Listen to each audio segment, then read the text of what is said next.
कि ये नहीं है कि बैठे रहे माँ बाप के सर के ऊपर फोर्स करने के बावजूद भी, क्योंकि आपके पास सारा प्रैक्टिकल है, थ्योरी नहीं है बाकी दारों की तरह। टोटल A to Z सारा प्रैक्टिकल है, सब 4-5 सवाल थ्योरी के, आपको पता है सीनियर जो कोर्स रिवाइज कर चुके हैं। तो ज़्यादा हर ख़ास तौर पे इसी को ज़्यादा फोकस रखें, क्योंकि जब आप कंपनी में जाएंगे तो आपके पास दो काम कराते हैं, विंडो और स्प्लिट होता है। लेकिन फ्रिज अगर आता है तो आपकी एक्स्ट्रा नॉलेज आपका काउंट होगा, आप कंपनी के नज़र में आ जाएंगे, क्योंकि कंपनी के पास वाटर कूलर फ्रिज वगैरह आते रहते हैं, कंपनी के बंदों के बाहर का काम तो नहीं करते। अगर आप करेंगे तो आप उनकी नज़र में जो है ना वो अपग्रेड हो जाएंगे कि हाँ ये बंदा जो है इसके पास नॉलेज है, तो इस बंदे को आगे चलाएं। कोई फ्रिज वगैरह की कंप्लेन है वगैरह, फिर आप उस साइड पे रखते हैं। फिर आपके पास HVAC खास तौर पे, उसके अंदर आपके पास 3 फेज सप्लाई आ जाती है, स्टार डेल्टा, तो बाकी मोटरें ये चीज़ें आ जाती है। उसमें मज़ीद अपने CV के अंदर लिख सकता है, हाँ जी मुझे 3 फेज के बारे में नॉलेज है, मुझे स्टार कनेक्शन, स्टार डेल्टा वगैरह सारी चीज़ें मैं कर सकता हूँ, तो सैलरी पैकेज अच्छा लगता है। फिर आप साथ मेंशन करेंगे मुझे गैस वेल्डिंग आती है, कॉपर वेल्डिंग, ब्रास की वेल्डिंग मैं कर सकता हूँ। इसके बाद आप सिंगल फेस का लिख सकते हैं, मुझे सिंगल फेस के बारे में नॉलेज है। तो ये चीज़ें गैस वेल्डिंग के बारे में नॉलेज है, एक्स्ट्रा चीज़ें लिखनी होती है, क्योंकि आपको AC टेक्नीशियन पे आप जा रहे हैं। ऐसी टेक्नीशियन के अलावा बाकी जब चीज़ें आप लिखेंगे, बिल्कुल कंप्यूटर का वर्क आता है, कंप्यूटर आपको आता है, आप साथ उसके अंदर लिखेंगे कि मुझे कंप्यूटर आता है। तो ये चीज़ें जो है आपकी सैलरी पैकेज को बेहतर करती है। आगे कंपनी के अंदर जब ये चीज़ें आएंगी तो आपको बुलाया जाएगा, हाँ जी फलां बंदा इधर आ जाओ यार, वो फ्रिज ख़राब है, वाटर कूलर ख़राब है, 3 फेज के अंदर मोटर चेंज करनी है, तो देखें मोटर कौन सी है, स्टार है, डेल्टा है, स्टार डेल्टा है, तो कैसे कनेक्शंस करने हैं। ये चीज़ें जो है ना आपको बेहतर सीट पर ले जाती हैं और सुपरवाइज़र की सीट पे पहुंचा जाती हैं जी। इस वजह से डिप्लोमे जिन लोगों के पास होते हैं वो बड़ी जल्दी आगे निकल जाते हैं। जितना ज़्यादा हैवी डिप्लोमा होगा उतनी उसकी वैल्यू जो है वो ज़्यादा हो जाती है, उसकी प्रमोशन तेज़ ज़्यादा होती है। क्यों? आपके पास थ्योरिकल नॉलेज बहुत कुछ होता है, आपको समझ होती है कि ये पीक किक रिले क्या फंक्शन कर रही है, ये कैपेसिटर क्या काम कर रहा है, थर्मोस्टेट स्विच क्या रोल अदा कर रहा है, ये नहीं होगा तो क्या होगा, इसके ना होने से क्या क्या असरात पड़ेंगे यूनिट के ऊपर। साफ ज़रा थर्मोस्टेट स्विच नहीं लगा हुआ तो आपका यूनिट कंटिन्यू हो जाएगा, ऑटोमेटिक बंद नहीं होगा। आपका फ्रिज है, डीफ्रीजर है, वाटर कूलर है, विंडो AC है, सेपरेट यूनिट है, पैकेज है, आपका यूनिट कंटिन्यू चलता रहेगा। मुसलसल चलेगा तो क्या होगा, आपकी मोटर हीटअप हो जाएगी, कंप्रेसर फारिग हो जाएगा। इस वजह से, और दूसरा जिस मकसद के लिए थर्मोस्टेट स्विच लगाया गया वो मकसद ही फौत हो जाएगा। बिलफर्ज आपने वाटर कूलर में थर्मोस्टेट स्विच लगाया कि आपने पानी पी रहे हैं, लेकिन पानी आपके दांतों को लगना शुरू हो जाएगा, क्या होगा, फ्रीज़र के अंदर पानी जम जाएगा, आपका फ्रीज़र ही फट जाएगा, उसकी टैंकी फट जाएगी। थर्मोस्टेट स्विच हमें क्या देता है, वो चीज़ देता है जो हमें, जिसकी हमें डिमांड होती है। जब फिर फ्रिज है, फ्रिज के अंदर नीचे चीज़ें नहीं जमती, ऊपर जमती। नीचे हम ज़्यादा थर्मोस्टेट स्विच को ज़्यादा, क्यों, थर्मोस्टेट स्विच ज़्यादा रेंज पर नीचे टेम्परेचर को आने नहीं देता, नीचे छोटी सी प्लेट होती है, एरिया बहुत बड़ा होता है, नीचे हमने इतना टेम्परेचर रखना होता है कि चीज़ें फ्रीज ना, चीज़ों के अंदर मॉइस्चर यानी नमी बरकरार रहे, ताकि वो अपनी असली हालत में रहे। अगर नीचे चीज़ें जमना शुरू हो जाएंगी, सब्जी वगैरह सारी चीज़ें तो ख़राब हो जाएंगी, आटा जमना शुरू हो गया तो आटा ख़राब हो जाएगा। तो ये थर्मोस्टेट स्विच से हमें जिस मकसद के लिए वो चीज़ रखी गई है, ये मकसद ये पूरा करता है। इस्त्री, आप कपड़े इस्त्री कर रहे हैं, आपके बारीक कपड़े आप 3-4 नंबर पे या फुल पे रख देते हैं, कपड़े इस्त्री के साथ ही चिपके हुए होंगे, मकसद ही खत्म हो गया। थर्मोस्टेट स्विच क्या करता है, हमें वो टेम्परेचर देता है। आपके बारीक कपड़े आप उसे 1 पर चलाएंगे, अब मौसम ठंडा है, अब फ्रिज का थर्मोस्टेट स्विच 1 या 2 पे रखेंगे।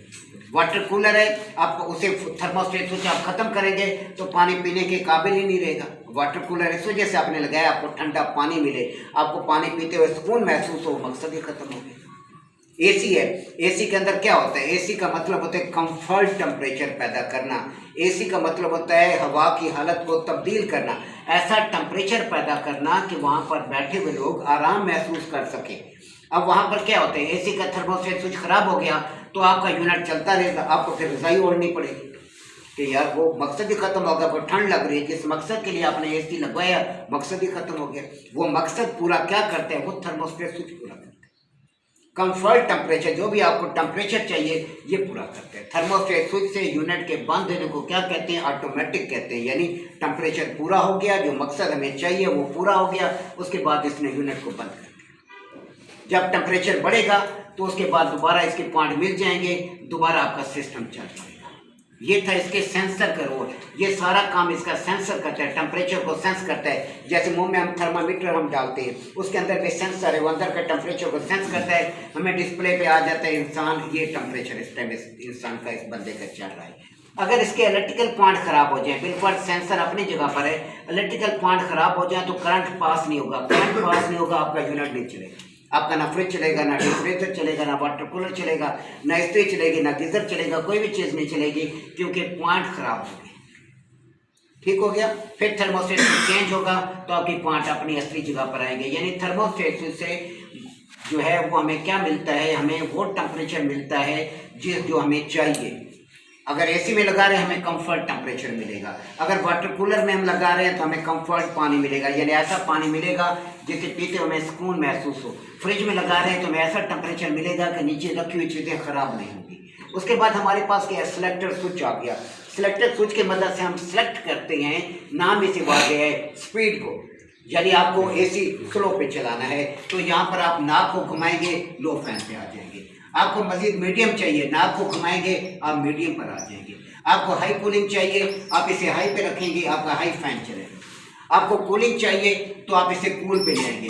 जब कूल पर ले आएंगे तो आपके दो फंक्शन हो जाते हैं। जैसे आपकी नाक कूल पर आती है तो ये दो फंक्शन, दो पत्री आपस में मिलती हैं अंदर। एक पत्री आपकी कूल के साथ मिलेगी, दूसरी आपकी स्पीड के साथ मिलेगी। अगर आपने हाई कूल पे रखा होगा तो आपकी पत्री किसके साथ मिलेगी, कंप्रेसर और हाई कूल के साथ मिलेगी। अगर आपने इसे लो कूल पे रखा होगा तो आपकी पत्री जो मिलेगी वो कंप्रेसर और लो कूल की मिलेगी। आपका ऐसा फैन चलेगा, साथ कंप्रेसर चलना शुरू हो जाएगा। इससे ही आपने आपको वो स्पीड, आप जो भी आपको कूलिंग चाहिए सिलेक्टर स्विच से आपको वो कूलिंग मिलती है। लो चाहिए या मीडियम चाहिए, हाई चाहिए, तो इस हिसाब से आपने चलाना होगा इसको। अगर आपको कूलिंग नहीं चाहिए आप सिर्फ फैन पर चलाएंगे, लो फैन चलाएं आपकी मर्जी है, मीडियम फैन चलाएं आपकी मर्जी है, हाई फैन चलाएं आपकी मर्जी है। अगर आपको कूलिंग चाहिए तो आप नाक को घुमाकर आप कूल की तरफ लाएंगे तो आपका कंप्रेसर चलना शुरू हो जाएगा, आपका यूनिट जो है जिस मकसद के लिए आपने लगाया तो वो पूरा होना शुरू हो जाएगा। आगे आ जाते हैं कैपेसिटर। कैपेसिटर इस वजह से लगाया जाता है क्योंकि एसी के अंदर जो मोटर इस्तेमाल की जाती है वो कैपेसिटर रन मोटर होती है। ये सबसे ज़्यादा पूछा जाने वाला सवाल है, एसी के अंदर कौन सा कैपेसिटर लगा होता है। कोई क्या कह रहा होता है, कोई क्या कह रहा होता है। एसी के अंदर रनिंग कैपेसिटर लगा होता है। रनिंग कैपेसिटर लगाना ज़रूरी है, इसके बगैर निज़ाम चल ही नहीं सकता। क्यों, वजह क्या है? वजह ये है कि इसके अंदर कैपेसिटर रन मोटर इस्तेमाल होती है, इसके साथ रनिंग कैपेसिटर लगाना ज़रूरी है। मोटर, ये मोटर कौन सी होती है? ये स्प्लिट फेस इंडक्शन मोटर होती है। ये 3 किस्म की हैं, capacitor start motor, capacitor run motor, capacitor start capacitor run motor. फिर इसकी स्पीड के लिहाज से आ जाती हैं single speed, double speed, 3 speed. अब ये हमारे पास स्प्लिट फेस इंडक्शन मोटर है, ये कौन सी है? Capacitor run. क्यों? इसके साथ रनिंग कैपेसिटर हमने लगाया। अगर रनिंग कैपेसिटर नहीं लगाएंगे तो आपका एसी जो है वो ज़्यादा एम्पियर लेगा। जब एक बार ये ऑटोमेटिक बंद होगा दोबारा चलेगा ही नहीं। क्यों? आप इसे डेड चला रहे हैं। डेड चलाने के लिए स्टार्टिंग वाइंडिंग को सर्किट में आपने रखना है तो आपको खुद बैठना पड़ेगा उसे चलाने के लिए, वरना कैसे चलेगा। तो क्या होता है, इसके साथ आप ये एसी के कंप्रेसर के साथ अपने रनिंग कैपेसिटर लगाना होता है। रनिंग कैपेसिटर नहीं लगाएंगे तो आपका कंप्रेसर रन नहीं होगा, ज़्यादा एम्पियर लेगा। ठीक है।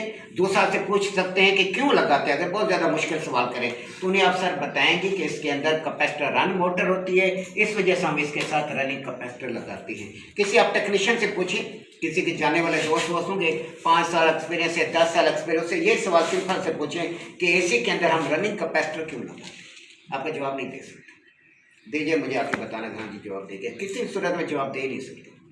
क्यों? उसे वो लकीर का फ़कीर है। हाँ, लगाना है, इधर तार इधर लगानी, एक तार इधर लगानी है, बस चल। उसे अंदर का फंक्शन पता नहीं होता। तो इस वजह से हम लगाते हैं क्योंकि ये कैपेसिटर रन मोटर है, इसके साथ रनिंग कैपेसिटर लगाना ज़रूरी है। अगर रनिंग कैपेसिटर नहीं लगाएंगे तो मोटर एम्पियर ज़्यादा लेगी। इसके लगाने से मोटर के वाट कम हो जाते हैं, मोटर कम करंट लेती है। अब जब टेस्ट इंटरव्यू देने जाएंगे वहाँ बड़ा मज़ेदार माहौल होता है, अजीब व गरीब जवाब दे रहे होते हैं। कई स्टूडेंट तो वहाँ से मुझे सवाल करते हैं, सर वो तो ये जवाब दे रहे हैं। मैंने कहता है शहजादे मैंने क्या पढ़ाया है, आपने तो ये पढ़ाया है। तो मैंने कहा ये जवाब देना, उनको रहने दो। वहाँ पे क्या कहते हैं, यूट्यूब भी देखें। यूट्यूब के अंदर लोग पता नहीं किस तरह देख रहे होते हैं। यूट्यूब के अंदर हमने जो देखा है 90% से अब फेक, अजीब व गरीब जवाब दे रहे होते। क्यों? किसने कह दिया हाँ जी पैसे आते हैं तो बस उसे देखा देखी उन्होंने बनाना शुरू कर दिया। जो चैनल बनाने शुरू कर दिए। तो यहाँ पर एसी के अंदर स्टार्टिंग कैपेसिटर इस्तेमाल नहीं होता, स्टार्टर इस्तेमाल नहीं होता। आपने इसके प्रॉपर नाम लेना है कि हाँ जी, जो नाम हमें इंजीनियरिंग बताती है, थ्योरी बता रही है, हमने वही नाम लेना है। बाजारी जुबान इस्तेमाल नहीं करें, फिर तो हमारे डिप्लोमे के फायदे क्यों नहीं जब बाजारी जुबान इस्तेमाल करनी है। बार बार आपको कहता हूँ कि ये शू है, फिर भी कह रहे होते हैं, कल भी कह रहे थे स्विच लगा दो, स्विच लगा दो। फिर आपके डिप्लोमे का क्या फायदा जब आपको स्विच और शू में या पेच में या नट में पता ही नहीं है। हाँ यार नट लगा, नट लगा, नट नहीं लगा, स्क्रू लगा। नट तो आपके बोर्ड के ऊपर लगता है। अब यहाँ पर क्या है, आप स्विच ऑन करें, स्विच ऑफ करें, स्विच ऑन करें, क्या क्या होते हैं, स्विच लगा दे, स्विच लगा दे। अपनी जुबान को जब औजार अपने पकड़ाना होता है, औजार को कभी सीधे मुंह से नहीं पकड़ाना होता। इंजीनियर और आम में फ़र्क होता है, ज़मीन आसमान का फ़र्क होता है आप लोगों उसमें। उसके आपके बात करने के अंदाज में, उसके बात करने के अंदाज में ज़मीन आसमान का फ़र्क होता है। कभी आप देखें कि इंजीनियर और आम बंदे में ज़ुबान देखें, उनकी ज़ुबान ही सर पैर ही नहीं होता। औजार हमेशा कभी मुंह से नहीं पकड़ाया जाता, बैक साइड से पकड़ाएंगे, उल्टा पकड़ाएंगे। मुंह से बात तो बड़े मेंटल होते हैं इंजीनियर, जो बहुत ज़्यादा हाई लेवल के इंजीनियर होते हैं थ्योरिकल, वो तो थप्पड़ दे मारते हैं। तुम्हें औजार पकड़ाना है, तुमने डिप्लोमा किया कहाँ से, कौन था टीचर? अब टीचर बदनाम हो जाता है, तरह बदनाम हो जाता है। ये पता नहीं है कि उन्होंने समझा के स्क्रू नहीं है, ये स्विच है, ये शू है, ये नहीं समझ आई तो फिर क्या समझ आएगी। अभी इतने अरसे से मैं चीख रहा हूँ, लेकिन फिर भी लफ्ज़ वही होता है, स्विच लगा दे। अब जिस माहौल में आप रहे हैं इतने साल, 16 साल, 18 साल, 20 साल, यहाँ मेरे पास हफ्ते हफ्ते हुए, तो 18 साल 20 साल का तो असर अपनी जगह पर है। माहौल भी बड़ा असरअंदाज होता है। अब किस माहौल में आते हैं, सारा दिन मेरे पास तो 2 घंटे होते हैं, आपका डिपेंड करता है माहौल। सारी ट्रेनिंग होती है माहौल। अगर माहौल आपका टेक्निकली है तो आप बड़ी तेज़ी से आगे बढ़ेंगे। माहौल आपका लफर है तो फिर बड़ा टाइम लगेगा आपको सीखने में। क्यों? दिमाग इस तरफ आएगा नहीं, क्योंकि दिमाग उस तरफ जाएगा। अब यहाँ पर रनिंग कैपेसिटर मैंने बता दिया, स्टार्टिंग कैपेसिटर भी पहले मैंने आपको टच दे दिया था। इस बेचारे में और कुछ भी नहीं। अब ग्रिल मोटर, ग्रिल स्विच का क्या काम है? आप एसी चाह रहे होते हैं, ये भी आपका स्टिपलर भी चाह रहा, ग्रिल इस तरह मूव कर रहे हैं। ये मूव करने वाली क्या चीज़ होती है? ग्रिल मोटर होती है। ये फ्लिपर को इस तरह, लूवर्स को इस तरह मूव कर रही होती है। एसी के अंदर, विंडो एसी के अंदर भी ये होते हैं ग्रिल इस तरह। इससे क्या फ़ायदा होता है? इससे हवा, फ़ायदा ये होता है हवा फैल कर जाती है, हवा इधर भी जाएगी, हवा इधर भी जाएगी। बाद लोग होते हैं वो एसी के कहते हैं हवा पड़े, हवा पड़ना बहुत ज़्यादा डेंजरस होता है। एसी का मकसद क्या है? एसी का मकसद है कंफर्ट, टेम्परेचर पैदा करना पूरे कमरे का, समझे? एसी में किया क्या जाता है? हवा की हालत को बदला जाता है, गर्म हवा को ठंडा किया जाता है। कैसे ठंडा किया जाता है? क्योंकि जो आपके एसी के अंदर जो गैस ट्यूबों के अंदर फिर रही है, उसका काम है गर्मी को जज़ब करना, कमरे से गर्मी को जज़ब करती है। काम होता है ग्रिल मोटर का, काम होता है मूव करना। ग्रिल जिस साइज की मोटर लगी हुई है उसी साइज के आप दूसरी लगाएंगे। दूसरी अगर आपने चेंज करके लगाई किसी और नस्ल की नहीं लगेगी, क्योंकि फ्लिपर के अंदर जो होल होता है जिसके अंदर इसके शाफ्ट बैठती है वो फिर नहीं बैठेगी, इसकी फिटिंग नहीं आएगी। इस वजह से जैसी ग्रिल मोटर लगी उसी साइज़ के हमें सेकेंड हैंड वगैरह मिल जाती है, नहीं मिली फिर उन्हें हम कहते हैं कि नहीं मिलती। फिर हम क्या करते हैं, फ्लिपर को इस तरह रख के, सेंटर में रख के, साइड पे हम इधर उधर कागज़ दे देते हैं, ताकि वरना अगर नहीं देंगे तो फिर वो फ्लिपर नीचे गिर जाएगा, बंद हो जाएगा, मुंह बंद होगा। इसमें इधर इधर कागज़ हम टुकड़ा फंसा देते हैं ताकि फ्लिपर एक ही जगह पे रहे। बाद अगर मोटर नहीं मिल रही होती, या वो कस्टमर ही ऐसा होता है जो पैसे देने वाला ही नहीं होता, मुफ्त खोरा होता है, फिर हमारे पास अल्लाह ताला की मेहरबानी से कागज़ के टुकड़े या गत्ते काम आते हैं, फिर मोटर नहीं चेंज करते। या हमें मोटर में हमें मिलना कुछ नहीं होता, फिर हम उसको भी देखते हैं यार कौन खबर होता है, इसमें मिलना हमें क्या मजदूरी क्या मिलनी है हमें। कस्टमर इस चीज़ को तो नहीं देता, आएगा जाएगा, इसका टाइम बर्बाद होगा, पेट्रोल खर्च करेगा, खबारी करेगा, टाइम वो तो देख कीमत हमें बता रहा था, ये 50 की है, ये 100 की है, तो 100 की तो लेके खुद ही लगा दे। बस कस्टमर इस टाइप के होते हैं। कस्टमर को फॉल्ट नहीं देना होता। सबसे बड़ी गलती हम लोगों की, मैं क्या थर्मोस्टेट स्विच खराब है, थर्मोस्टेट स्विच खराब है तो आपने थर्मोस्टेट स्विच चेक कर लिया खराब है, आपको नहीं बताया सर एसी ठीक हो जाएगा, मैंने इसे चेक कर लिया, कुछ चीज़ें इसकी खराब है तो इतना पैसा लगेगा। बात कहते हैं बताएं जी क्या चीज़ खराब है, उन्हें बताएं सर एक दूसरे से रिलेटेड चीज़ें हैं, एक दूसरे से ताल्लुक़ रखती हैं। अब एक चीज़ मैं चेंज करूँगा फिर मुझे क्लियर होगा कि क्या कहते हैं, आगे क्या कहते हैं, आगे कोई चीज़ चेंज करने वाली है नहीं है। तो कस्टमर को जो है ना अपने हिसाब से फिर कैप्सूल देना होता है कि ये नहीं है, सीधा सीधा ये बताओ, फिर वो कीमत पे आ जाता है। कीमत पे आ जाता है तो फिर आप कीमत खुद लगा लो। फिर आप एलसीडी ले जाते हैं, 1.5 लाख की एलसीडी होगी है, डायोड खराब होता है 5 रुपए का, तो वो क्या ख्याल है, टीवी आपका डेड हो जाता है, सप्लाई का डायोड खराब हो जाए आपका टीवी चलेगा नहीं।